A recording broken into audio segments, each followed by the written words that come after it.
2023, on peut considérer que c'est une très belle année de captage, conditions au rendez-vous, une bonne température de l'eau, un bon équilibre salinité et eau douce, apporté par la Leyre, on le sait, donc c'est ce qui fait toutes les qualités pour que le bassin d'Arcachon soit le premier centre naisseur européen.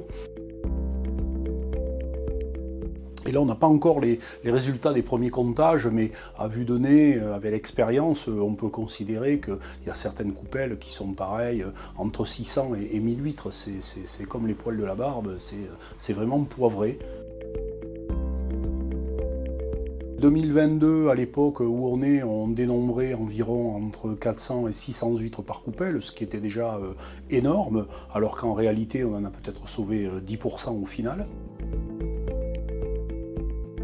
Donc les crabes, les crevettes, à l'approche de l'hiver, viennent souvent se nicher dans nos collecteurs et mangent cette petite huître qui est jeune et par définition tendre. La coquille est très fine, donc même la crevette arrive à percer la coquille et donc à tuer cette huître-là.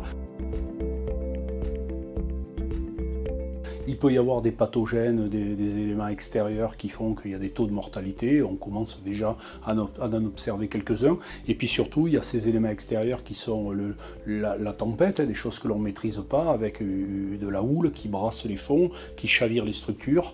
Et on le sait, dès que le collecteur touche le sable, l'huître, comme elle est très petite, elle a peu de défense et très rapidement elle s'ensable et elle meurt.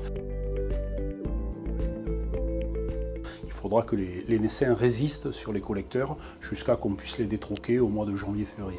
On dit souvent c'est à la fin du bal qu'on paie l'orchestre, donc il faudra attendre le mois de février pour savoir quelle est réellement la récolte de cette année.